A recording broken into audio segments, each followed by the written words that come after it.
Okay, wait, before you do it, I have to tell you the funniest thing. When I think of Betty White, I think of sliced bread. Why? Because I think she was born before sliced bread. Is that true? I think so. Can we look it up? Sliced bread was invented in 1928. Yeah. Betty White was born in 1922 and sliced bread was first sold in 1928.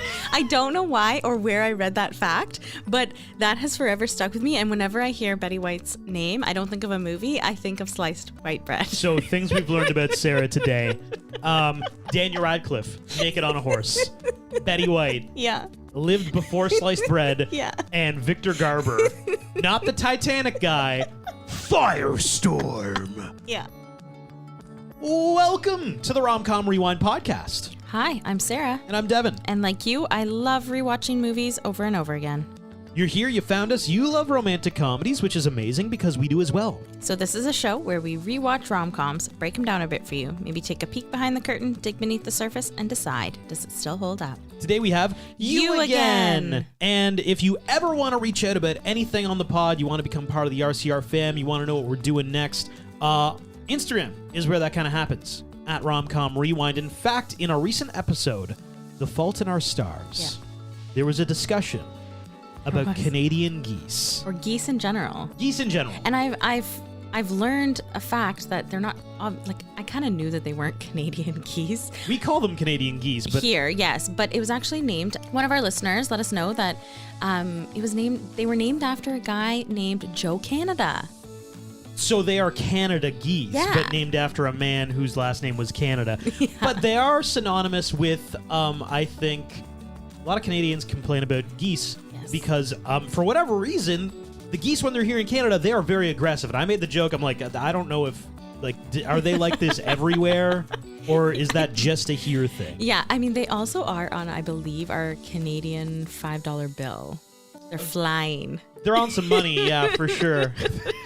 Flying. They're that important to us. We all hate them. But you reached out, and I want to share some stories about how terrifying geese are. And how would you? What's that bird in Australia? Is it a magpie? Oh, well, there are magpies. Yes, yeah. I think they're quite a nuisance. If you're I'm trying to create a reference for international listeners. Mm-hmm. Think about magpies in Australia. Canadian geese are like very, very frightening animals. Oh, they're terrifying. Nobody thinks of it. They're just like, and then people get attacked by geese, and you're like, really? That thing? Olivia says, hey, I was on campus yesterday, and there were geese everywhere, and I immediately thought of the pod. She also talked about, like a car honking on campus, but it was geese. Love it. She actually shared a beautiful photo. She did, leaves changing. It's a lovely time of the year. A different Olivia also reached out saying, I can confirm we do have geese in the U.S. That was a stupid question we had, I know, obviously. Yes, and I knew it. This person says, my brother was bit at a park when he was 4. Terrifying. That's what I'm talking about, man. I know. Geese are scary. Ever since then, my family steers clear of feeding park wildlife, probably for the best. Yeah, absolutely, Olivia. This next person says, which of my Canadian goose stories would you like? This is a good start. This is amazing. Pooping on me.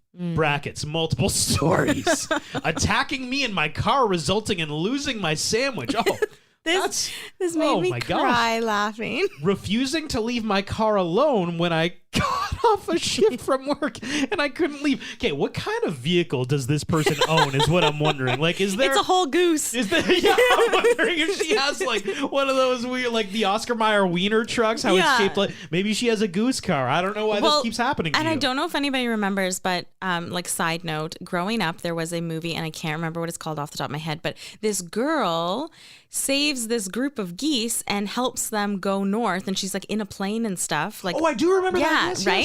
Yes. Maybe it's the same. When was that? Was that the 90s? Yeah. This is so, do you remember the movie Angels in the Outfield? Of course. Joseph Gordon-Levitt. Yeah. I recently saw a TikTok of that movie, and I was like, this is so stupid, guys. Like, in the 90s, things were so stupid. And I'm watching this, like, angel give, like, a batter, a shoulder rub, and Joseph Gordon-Levitt's like, we got to put him in the game. The angel's over there. I'm like, we thought this was great. God. Great entertainment. Yes, it was a great family-friendly movie. Anyway, back to the geese. 'cause this is funny. Oh, do you want me to keep going with that? She Yes. says they were also hissing at me and chasing me away from a Kohl's, so I just left and didn't get my shopping done. Yo, these geese have stolen a sandwich. Yes. They've assaulted her vehicle multiple times, and she couldn't even go shopping. I know. This is what I'm talking about. I was dying laughing. I thought it was hilarious. But thank you for sharing your stories with us. Oh my God, she has another. Yeah. I was stopped at a stop sign and it wouldn't let me go past. Okay, we need to know where this person lives because that is peak aggression from Those are geese. some angry, terrifying geese. I agree. If you have any geese stories, please reach out on our Instagram at Romcom Rewind. You Again is a 2010 romantic comedy directed by Andy Fickman. This is the story of Marnie Olsen, played by Kristen Bell. Marnie was tormented and bullied in high school. We see that off the top. However, at the time of our film, she's now a successful public relations executive in Los Angeles. Actually, she was just promoted to a management job in New York City with her company. However, Marnie returns to her small town of Ridgefield to celebrate her brother, Will, played by James Wolk, his wedding. As it turns out, Will is marrying Marnie's high school bully, Joanna, or JJ now, played by Odette Yustman. The awkwardness is amped up so not only do we have JJ versus Marnie. Joanna versus, because she went by JJ, now she goes by Joanna. Right, now she's Joanna. Joanna's Aunt Ramona, played by Sigourney Weaver, and she also has bad history with Marnie's mom, played by Gail. Gail, played by Jamie Lee Curtis. And that story takes a little bit longer to play out. We don't really know why they're feuding, but they kind of are. So we have there 2 generations of women. We think there's also a third. Betty White gets involved right at the end, but that's not really the crux of the film. 2 generations of women kind of hating on each other. That's your lead-in for You Again. What are your thoughts? So, Marnie, we have a lot to do before your brother's wedding. I just feel bad that I haven't met his fiance. Isn't it funny? You guys all went to high school together? Wait, we all went to high school together? No! My brother is about to marry the girl who single-handedly ruined my life in high school. You were prettier with the mask on. Don't let the way those girls treated you bring you down. You got this. Nothing to be afraid of. The cast for this movie was really great. Yeah. This movie is really easy to watch because the premise is interesting, but I just feel like they could have done more. Yeah. And I expected more, I think, because of the cast.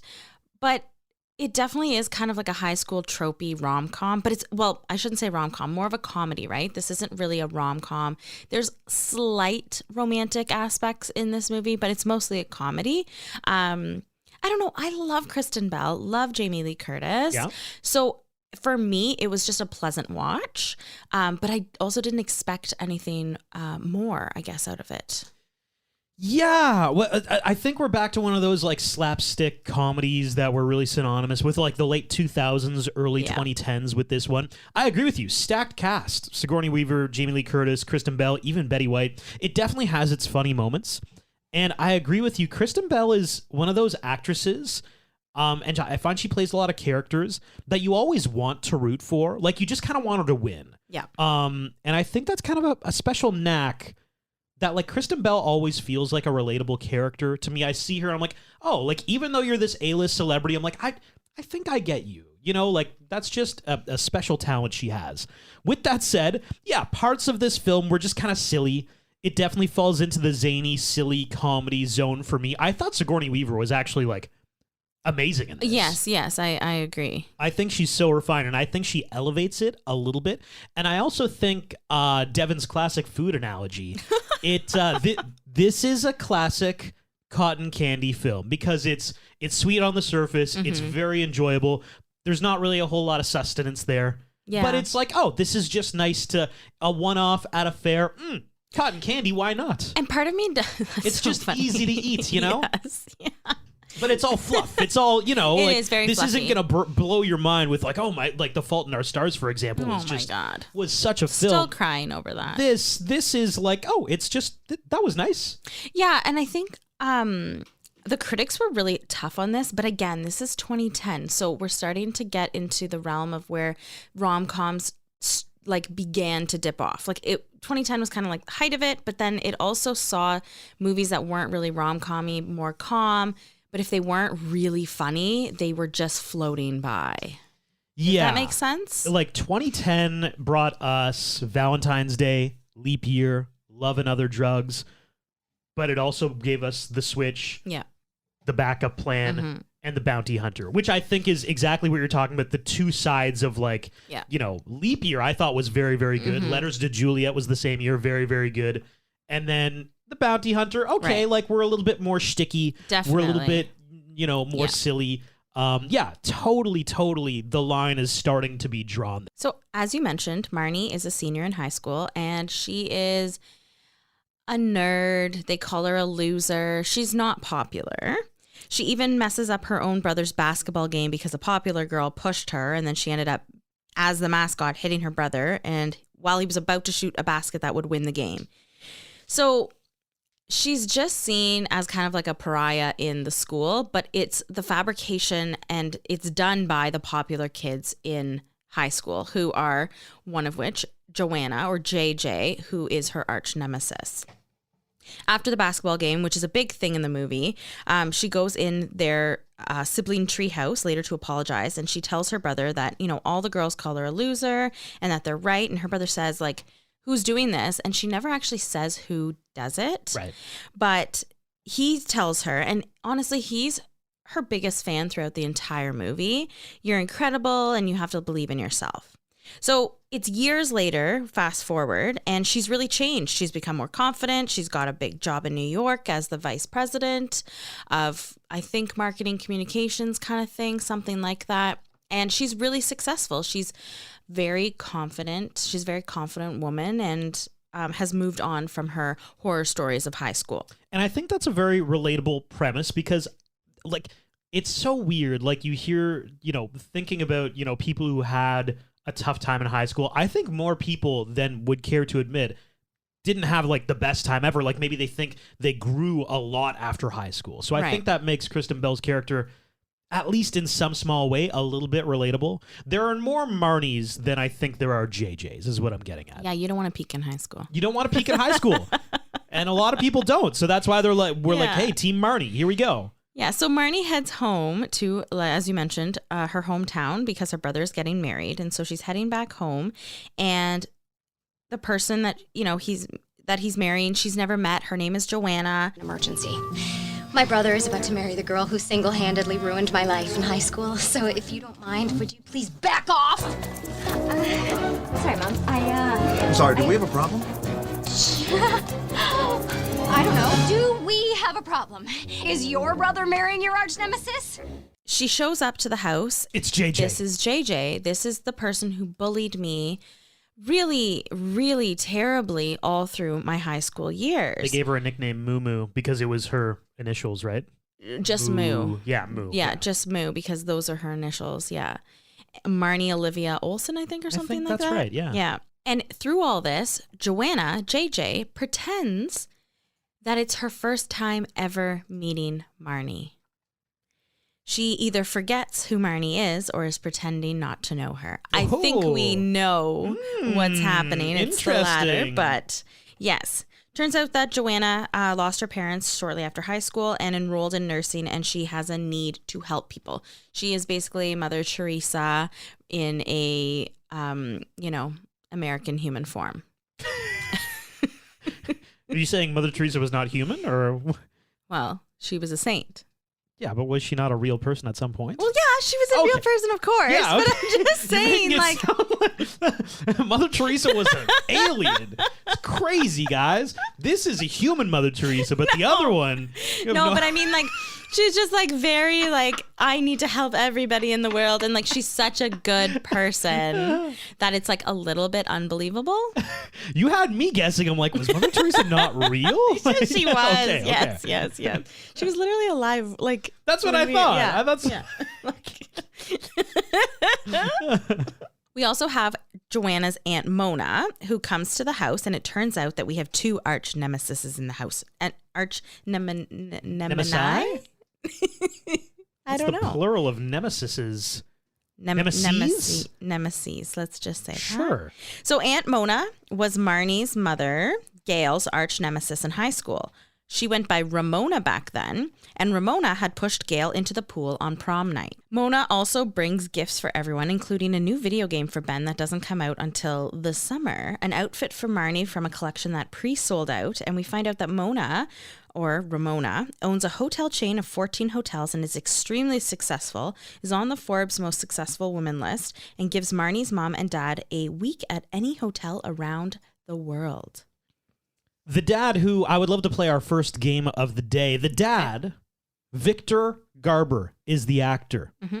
Character's name is Mark Olson. I think we can do a list, actually, or I've compiled a list, and you can tell me if I'm right or wrong about this. Okay. People you always think of from a specific role. And you listening, you can think about what this might be, because Victor Garber, I only ever think of him, not just from the Titanic, but he delivers an iconic line about, like, the Titanic will sink. It's a mathematical certainty. Pumps buy you time, but minutes only. From this moment, no matter what we do, Titanic will founder. Oh. But this ship can't sink. She's made of iron, sir. I assure you, she can. And she will. It is a mathematical certainty. That's Victor Garber, ladies and gentlemen. I never, like, as soon as I saw him in this film, like, it's the Titanic guy. It's the guy who tells everybody it's going to sink. Oh my God. You know what? I think I know him. Well, when I think of him like being in The Flash and... The Flash CW TV show. And like a few Sarah. other, like The Arrow and like a few others. I will not even dignify this with a response. No, I will. This is ridiculous. I know him from the Titanic. Like, let's just clarify. And like, obviously he's been in big movies, but as of most recently, like when I saw him, I was like, oh yeah, like he shares a body with like blah, blah, blah. Oh, he's Firestorm. Hold on. Firestorm. Hold on. Explain his character to us very quickly. He's Firestorm. So like he is like the one part of like Firestorm, so they have to like meld together. There's into two one. Firestorms, There's and two they meld guys, together and like the Power Rangers. Go power, and No. they jump into each other's bodies. No. Okay. But they like meld into like one, and Okay, then they that like feels close. become Firestorm, and they can fly and do fire. Okay. So I've got a question for you. What do you think Victor Garber is more proud of in his career? Titanic. Being a firestorm that melds into another human on a friggin' CW TV show? You know what? Or being the guy who tells everybody the Titanic's about to sink? To keep him relevant, Firestorm. However, it's like Elton John having this song with Britney Spears. I'm sure people are like, who's Elton John? Of course, I know who Elton Do John not is. compare. That's my point. Hold Me Closer, Elton John and Britney Spears to the CW, The Arrow. Let me just like, clarify. Oh my God. I know who Elton John is. I love Elton John. But I'm sure it brought upon new listeners when he did the song collaboration with like a vaulted Britney Spears vocals. I think that song is not a Yes. comparison to the... Was it The Arrow or The Flash? Like he was in both. Yeah, I can't quite remember regardless, exactly, it's hot like- garbage. yeah. It's not good. It's Oh that's my not good God. stuff. Okay. Actors who you can only think of from one, or who like you hear a name and you're like, right, that's Daniel Radcliffe. Right. Harry Potter. I will never not think of him as Harry Potter. And he's Yes. tried so hard to branch out. Or on the Naked Horse. No, him being naked on the horse. Yeah. I don't know what that was. That was like a Broadway play. It was. Yeah. That's also, but again, Harry Potter. He's Harry Potter. He's Harry Potter. You're bringing some strange stuff to the table here. No. Daniel Radcliffe. Like, oh, the naked horse thing. I guess. That was a thing. I had forgotten about it. Is that like your Roman Empire? You think about Harry Potter on the naked horse like once a week? Okay. I do not. Just thought it was weird that you randomly brought it up. God.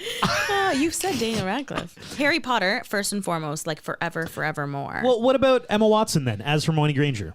I'm sorry, of what? Hermione Why are Granger. you saying Hermione.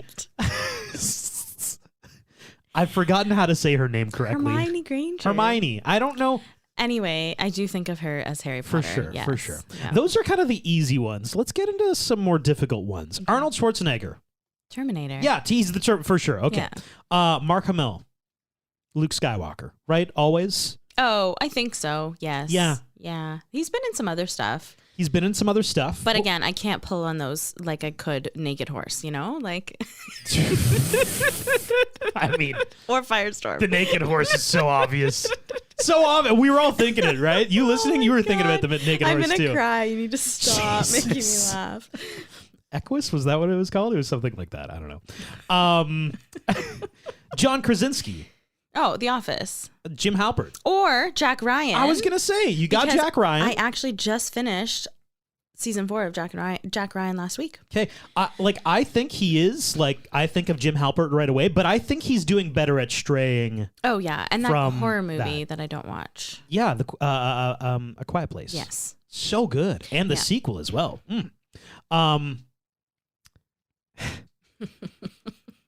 This one's tough because I think he's also been successful at straying, but we just watched it. Robert Pattinson as Edward Cullen. Oh my God. Do you think of him as anything else? Well, Harry Potter, Cedric Diggory. You think of him as Cedric? Yeah, sometimes. Sometimes. I don't know. I flip-flop. I don't know why I said that. You're zany today. I don't know why I said that. Occasionally I think of him as Cedric, but mostly Edward Cullen. Also, like the new Batman, I guess. But I don't. Like, definitely Cedric Diggory sometimes. Wait. And then Edward Cullen. What's higher on the list? Edward Cullen. Okay, good. What about Taylor Lautner? He's done nothing, right? He's just Jacob. I think of him as that shark. What shark? He was like in Shark Boy and Lava Girl. Stop. Yes, which I never watched, but like, yeah. Shark Girl and Lava. No, wait. Shark Boy and Lava Girl. Yeah. All right, I gotta look this up. But also Twilight. Whoa. Yeah. He's so young. Yeah. Oh, and he's so angsty. Yeah. Wow, that's wild. Mm-hmm. You're welcome. Thank you for giving me that little ride. Huh. I don't even know what year that was. I can tell you right now. 2000s, I would say. Early 2000s? 05. 05. Yeah. Good. Elijah Wood as Frodo Baggins. Oh, for sure. He kind of did nothing. Nothing more. He did a few other things, but not really. Zach Galifianakis. Oh, The Hangover. The Hangover, for sure. With that baby. Right? With the baby, yeah. Macaulay Culkin. Home Alone. Kevin McAllister. Yeah. So, I mean, that's pretty much the list of, like, if you hear a name, you're like, right, it's the guy from The Thing. For sure. Yeah, that one thing. Yeah. Titanic. Titanic for our boy Victor. Firestorm. Shut up. Oh, my God. I can't believe. We need to play a game of, like, how is Sarah so successful at pulling random CW crap into our show? Because I've watched almost every CW show there possibly is. Wasn't Mark Hamill, like the guy who plays Luke Skywalker, in a CW thing? I don't know. Wasn't he like a bit villain for like 2 episodes and something? Oh, for 2 episodes? I That's remember short. walking by and he was like robbing a bank. I'm like, is that Oh, Luke you know Skywalker? what? He might have been in The Flash Yeah, I think he was. as like a villain because every single episode there was like a different villain, and then there was like an overarching villain for the season. But That's how you write great stories. Just show somebody a new character every episode. That's sticky, guys. Oh, but I'm not 100% sure if he was in it though. But you know, that's how it goes. God. Can't remember everything. We get a brief kind of background on Gail and Ramona. Turns out Gail was prom queen, cheerleading captain, and Gail and Joanna even end up doing a little routine together that night in the living room, which is like, of course, because Joanna was cheerleading captain when she was in high school as well. And it brings back so many high school memories for like all of them. That routine is just like, yeah, too much. Like, I love that they both remember it, and it's been a very long time. After Mona leaves, Gail tells her husband that they were best friends in grade school, and then in high school, they were close until senior prom, where supposedly she had a breakdown. But we end up understanding what happened later on in the movie. So the whole family is going to dance lessons the next day, and on the way there, Marnie finds out that her brother proposed in their tree house and is getting it moved from their parents' house to their house that they're building. So the tree house in the backyard will be moving over to Will and Joanna's new house, which irks Marnie very much. And we get the first glimpse in this car that Marnie does remember that Joanna does remember who Marnie is. Yeah, Marnie tells a weird story about somebody who might have been a little bit promiscuous in high school, which was obviously thinly veiled about Joanna. And then Joanna flicks on We Are the Champions by Queen, which was a song that they used to tease Marnie. And she kind of gave her a look in the mirror. And now we know, as the audience and as Marnie, she's been lying the whole time. She knows exactly who Marnie is. And is she still the terrible person that she was? We also get to meet Betty White, who plays Marnie's grandmother. And Joanna and Betty White have such a great relationship. The grandmother's name is Bunny in this movie. And Marnie, it feels to Marnie that Joanna is basically kind of taking the role of her in her own family. This is where Marnie becomes, starts to kind of, I guess, revert back to her old high school days. Marnie's helping Bunny put in her dentures and gets some glue stuck on her fingers and then gets her fingers stuck in her hair. So she has to cut some of Marnie's hair off, and Bunny goes and cuts and gives Marnie bangs. With all of them getting to the studio for dancing, Marnie confronts Joanna and says, "You totally remember who I am. You played that song." And just as she's about to say something to this guy Tim shows up. We meet Tim. It's an old fling of Joanna's, and Joanna comes clean to Tim, saying that she's getting married. Tim is shocked and says, "Oh my God, it's just so soon." And Joanna tells them all later on that they dated in college. Which is maybe a quarter of the truth. Correct.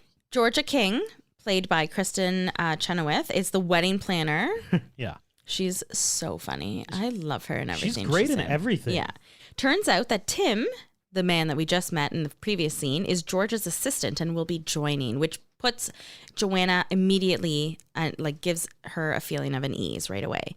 Marnie doesn't have anybody to dance with until Charlie, who was her crush in high school, shows up. She instantly is in love with this guy again. The women all try and have a dance off, and it is so awkward. And oh my God, and the men are just so oblivious. They're shaking their butts, and it's just so funny. Yeah, there's a little bit of cringe comedy throughout this film, and this is one of those moments where you're like, I want to look away, but it's funny, but it's a little bit cringy, you know? Yeah. Gail even decides to do the buyer flyer move that she made up in high school while she was a cheerleader with her husband, who was not ready. The collateral damage is, of course, Marnie's face.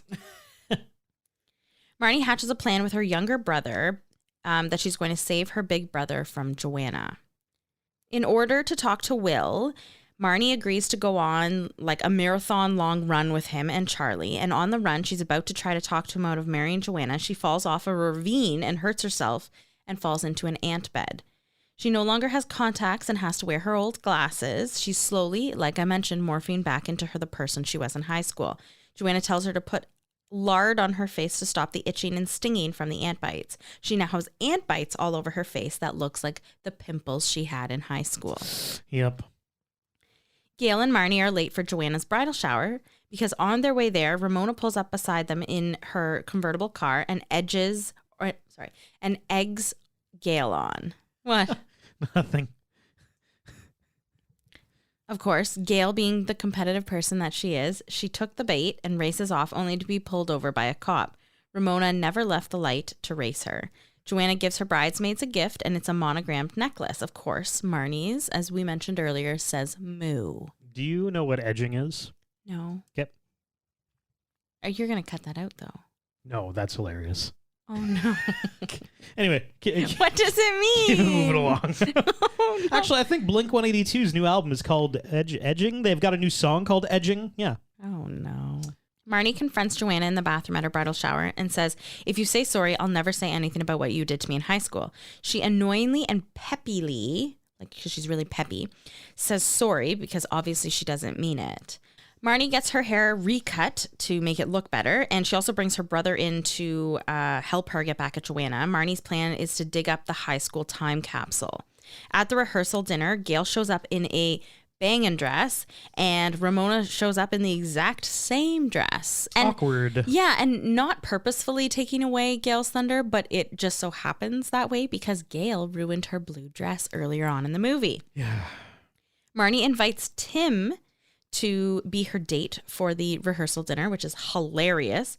Charlie comes to sit by Marnie and they flirt, which is really cute. He takes away all the sharp objects around and says that it's a safe zone for you now so that she doesn't hurt him with anything, because every single time Marnie's around Charlie, Charlie gets hurt. They're having a good chuckle, and then, of course, Tim comes to the table and ruins it and says, this is reserved for Tims. If you're not a Tim, you need to leave and go to your reserved seat.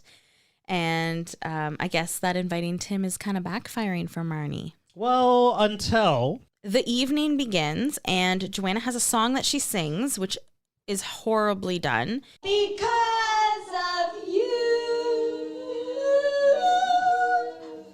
Finally, something she can't do.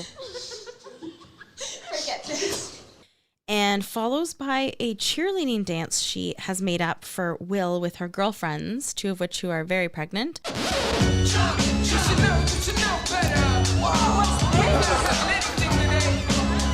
And this is also hilarious. This is like secondhand embarrassment. This is worse than the dance scene early in the movie. You think? Well, I mean, they do the singing and then they do the dance thing. It is way worse. Really? Okay, yes. Good to know. Oh my God, way worse. Yeah, no. It's definitely holding on a little too tightly to high school for me. Like, yeah. You're going to do the cheerleading thing again, because that was... Yeah, and like they didn't even supposedly know each other really in high school. Yeah. So, yeah, it was very clingy to high school and all of the stories there. But then we get one of the best scenes. Yeah, so it's time for the speeches, and there are a few. Tim goes up to make his, and we find out that Tim and Joanna, right after college, were engaged. We have an all-time, maybe one of the worst wedding speeches of rom-com history here, with Tim revealing to the crowd that he's still in love with Joanna. Oh, yeah. That they were engaged, that she got cold feet. They still have a song. He's very emotional about it. And then he starts to sing the song. Joanna, congratulations on a very special evening. I just wanted to say tonight is an amazing occasion, and it's special for many reasons. One of them being that Joanna and I finally get to share a rehearsal dinner together. Of course, I would have rather had been our rehearsal dinner. I know we've done this before, but I have for you a new list of worst real-life wedding speeches as found on Reddit. Woohoo! Would you like to hear horrible wedding speeches? Absolutely would. Amazing. This person says, I was working as a banquet chef, and last year after the wedding happened, vows were said, rings were exchanged, all that kind of stuff. The groom stands up and he says, today I married the woman of my dreams, and I'd like to thank her for everything she has done for me. Okay. Lovely. Lovely. He said, I would also like to thank my best man, who has been her since we got engaged. Oh, no.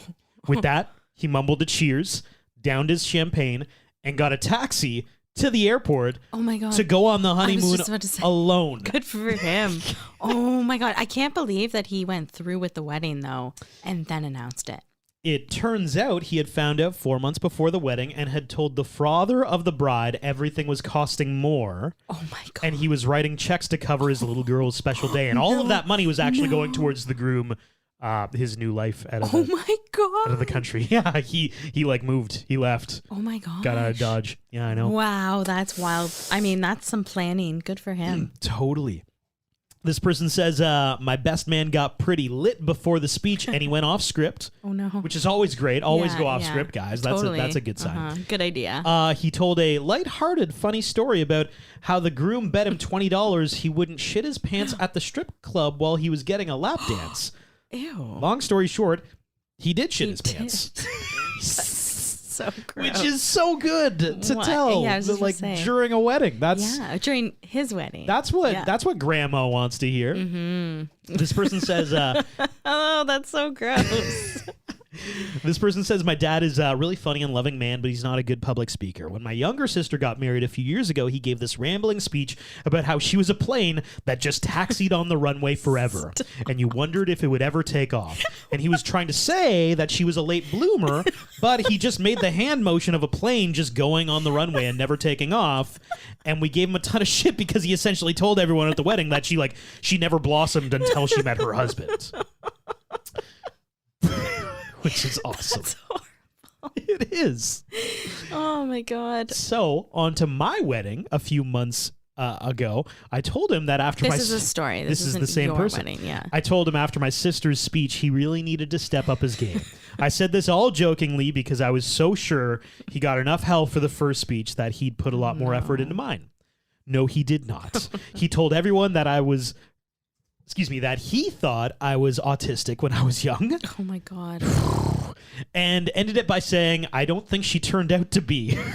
Oh my God. Oh my God. This guy needs somebody to vet his speeches for him before he goes through with them. Somebody needs to check the And speeches. hopefully he has no more children to have speeches at. Yeah, hopefully that's the last one. Like, So this story is a little bit long and rambling, but it is. So the best man makes a speech. It's kind of weird, but like it's fine. He passes it to one of the groomsmen, who says that he came by himself because his girlfriend, who was a blow-up doll, left him deflated. Oh, no. Deflated, like a little joke. Like, yeah, I have no idea. He made a joke about how the wedding was sponsored by Tinder. Not sure why. He makes a few jokes at the groom's expense, indicating he's a terrible engineer but meticulous, and literally says he's so meticulous that his ex-girlfriend had a dog that died, so he went out and got her the same exact dog and said, what am I supposed to do with 2 dead dogs? what? I don't know. I mean, the sponsored Very by Tinder, I'm strange. guessing that's how the bride and groom met. Yeah. Still, this whole story is very that's odd. weird. He then laid into the bride saying she was cheap, demeaned what she does for work, and offered everyone at the wedding a 50% discount at her expense, and topped it off saying she doesn't look a day over 60. Oh my God. Wow. Isn't this awkward? That's so awkward. And then at the end, he said, I'd like the groom to take the bride's hand to like wrap things up. He said, enjoy this moment while it lasts, because it's the last time you'll ever have the upper hand. Hilarious joke, guys. Yeah. That's so weird. What a weird thing to What say. a weird story. Yeah. Yeah. At the end of the night, as they're walking out, the venue person comes up to Marnie and says, oh, miss, don't forget your video.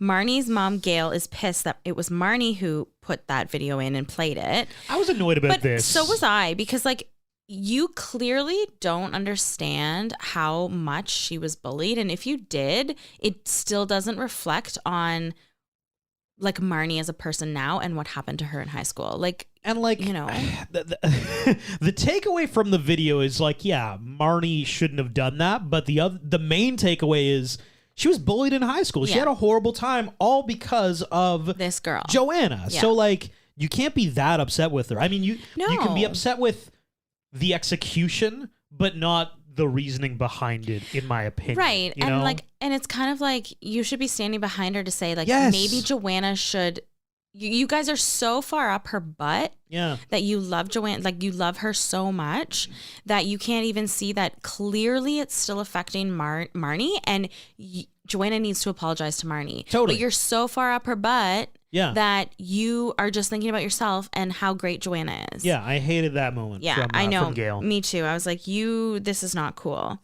On the flip side of that, you know, people can change from high school, and hopefully that's the case at the end of this movie. You know. Sarah needs some closure. It's all got to work out in the end, right? Well, I was just right? trying to, like, you know, give some credit. I don't know. And next we have the montage of silliness, in my opinion, because Marnie goes to confront Joanna. There's also a confrontation with Gail Yes. and Ramona, but the real confrontation is Marnie and Joanna. Marnie's kind of standing up for herself for the first time in a really long time. Yeah. Telling Joanna, like, I don't really, like, I'm a bigger person now. I don't care what you think. I don't care how you feel. But then it devolves into them throwing plates at each other, which I'm Yeah. like, okay, this is crazy. She ends up pouring soup on Marnie. Oh, yeah. It just gets ridiculous. And then Marnie breaks a few, like, wedding gifts, and it just gets way out of hand. And Joanna follows her, yes, throwing the plates, and Gail and Ramona even have it out. Ramona blames Gail for the timing of the video, ruining Joanna's big day, Will comes back after Joanna pours the soup on her and sees Joanna doing this to Marnie and starts yelling at her saying, I clearly have no idea who you are, and that she's a liar and a bully.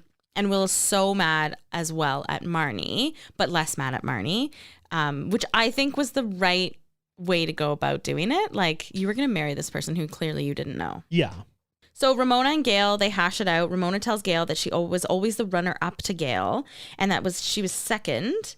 Which seems like such a ridiculous reason to hold a feud for like, oh, for sure, however like long, 40 years. 40 years. Yeah. It all ended because a guy who Ramona liked but ended up asking Gail to the prom instead. Ramona goes on to say that this is why she was so successful in her own life, because Gail was pushing her and always second to her, and she wanted to prove that she could be, first. And I'm just like, my God, what a drive that this happened in high school, and you just pushed through for the rest of your life. Ramona says she was jealous, but Gail does say she wasn't a good friend back then and should have been, and they make up. Gail's husband and Marnie's dad, one and the same, yells at the two ladies and grounds them to their room that night. In the middle of the night, though, Cocoa Puff the dog comes to get Marnie, and Marnie hears something downstairs, so she heads down there to find Joanna in her wedding dress eating spray cheese from the fridge, and her dress is ruined. What is your go-to? I'm in a bad mood. I just want some comfort food, because spray cheese is not on my list. Probably ice cream. Yeah, ice cream's so easy. Yeah. Right? Chocolate. Yeah. Give me an O. Henry bar. Or chips. I love chips. Yeah, sure, chips. Joanna does end up apologizing to Marnie and says that she spent so long trying to be a different person to make her parents proud. And she does like this long, heartfelt apology to Marnie. Marnie accepts it. And Marnie wants to get Will and Joanna back together. So she goes and tracks down Will, who's jogging in the park, and pretends to hurt her leg so that he comes running back. She does apologize and convinces him to get back with Joanna. Will and Joanna make up in the treehouse, and while Marnie and her brother are lying in the trampoline down below, her brother tells Marnie that he loosened all the bolts because he was going to take the treehouse apart and hide it, and so that they wouldn't be able to bring it to their new house, and that it's very unstable. Turns out the treehouse falls. Both Will and Joanna fall and end up in the hospital with broken limbs. Marnie, realizing that they'll have to postpone the wedding, she decides to take it upon herself to make the wedding happen in the hospital. Which, do you feel like it came out of nowhere? Like they literally hated each other's guts? She cries with by the fridge eating cheese whiz. I actually don't. I think it was a little like, Marnie's like, you got to get back together with her. It's like, you guys hated each other 8 hours ago. Yeah. I mean, maybe some explanation as to like why Marnie's had a change of heart. Like Will should have asked that. And then that would have kind of explained that gap. But all Marnie ever wanted was an apology from Joanna. And Joanna, on the flip side, always wanted to be a better person. Joanna just thought that she could brush under the rug and forget about it. Whereas to Marnie, it was like a trauma, and she wanted acknowledgement of it. So once they both acknowledged what the other needed, then all of us trying to ruin each other's lives that's for sure. That's gone. That's sweep it under the rug. Yeah. It's great. So Charlie's at the wedding, and he totally looks like Prince Eric from The Little Mermaid at this wedding. Stop it. Yes, he does. Anyway, he was really attractive. And they get together, and for Will and Joanna's wedding gift, gets them Hall & Oates. And they play at the wedding, which is like their song. It's it's their song. And then we fade to credits with, I find this hilarious that it's only heard at the credits, Britney Spears' Toxic.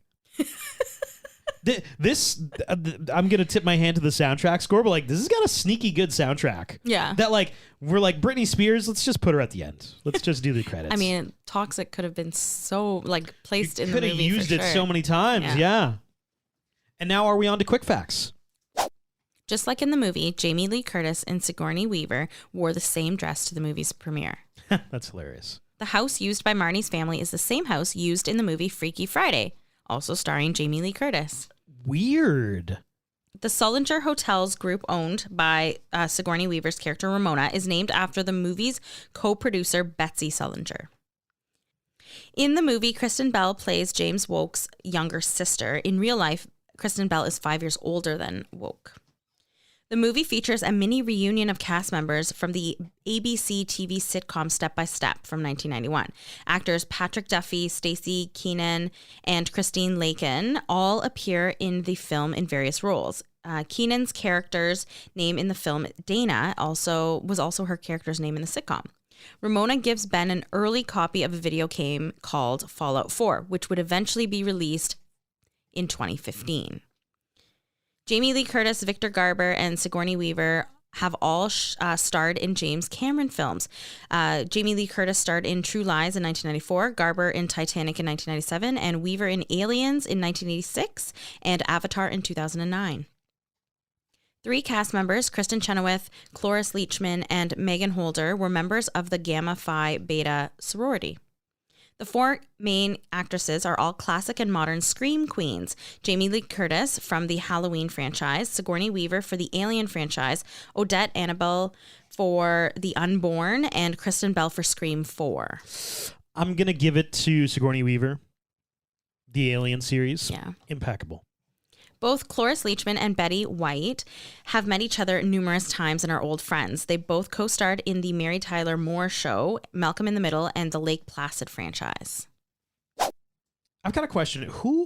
I find like there's always a most beloved old lady celebrity. Does that make sense? Definitely. Like Betty White unfortunately passed away. Now I think it's Dolly Parton.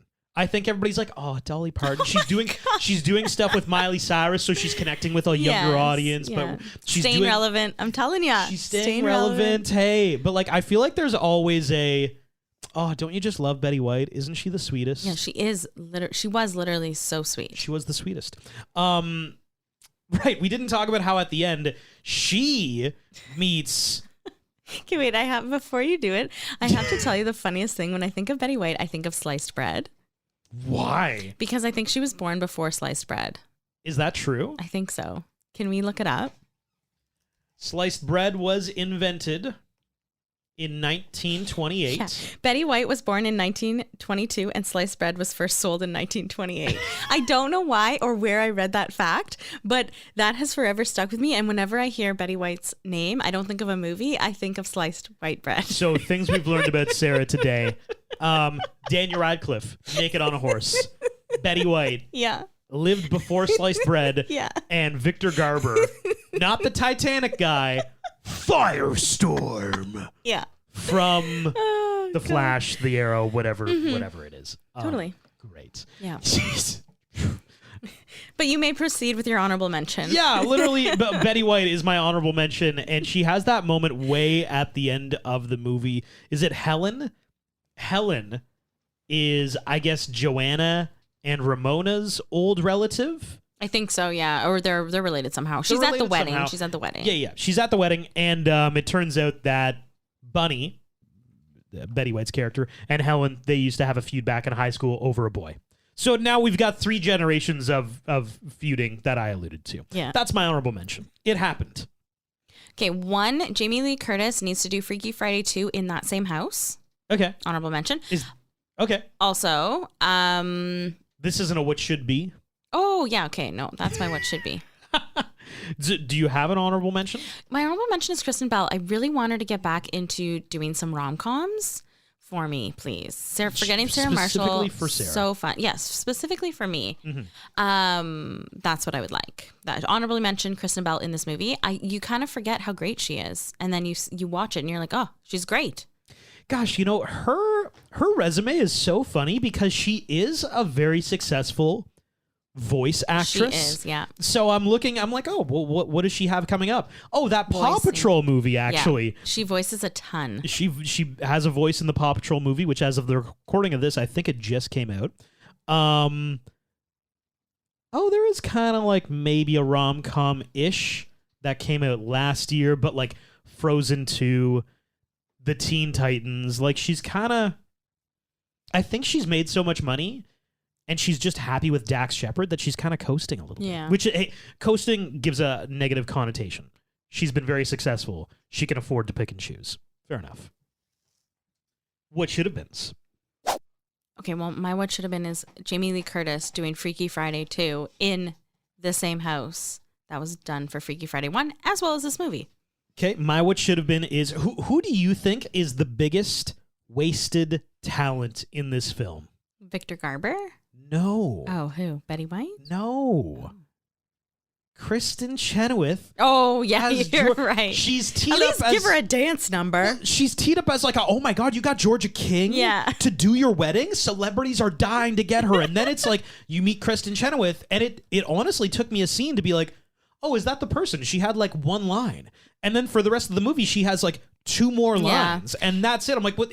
This is the big, huge Georgia King. And like, Kristen Chenoweth is a very talented actress too. So we're like, where was she the whole time? I would love for you to have used her a little more. Tim had a bigger role in the movie than she did. And Tim absolutely had a bigger role. You're absolutely right. I completely agree. Tim was probably in the same amount of scenes, but he just had way more content during those scenes. Yeah. Kristen Chenoweth, I think, is fantastic. Overall rewatchability. Okay, my rewatchability is Chemistry 3, Storyline 3.2, Thirst Factor 3, Imagination 2.8, Soundtrack 4.3, Cheese 2 for an overall score of 3.05 out of 5. Okay, our numbers are actually very close. I've got Chemistry, a 3.1. Storyline, a 3.35. I thought both were fairly good. Thirst Factor, a 2.3. Imagination.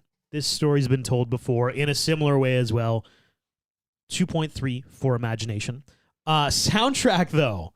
Yo, can we talk about the soundtrack? Hall & Oates, obviously. Kiss on my list. Queen, We Are the Champions, multiple times. Barracuda by Hearts. Sixpence None the Richer, Kiss Me is in this. Britney Spears, Toxic. Anyway, soundtrack, perfect 5 out of 5. Chemistry, though, a 1.9. For an overall score, you said 3.0. Yeah, I've got a 2.99. We're right in the same sphere there. For you again. So wherever you're listening to us, please throw us a follow. Leave us a review. They help more people find us. And throw us a follow on Instagram at RomComRewind. Thanks for listening.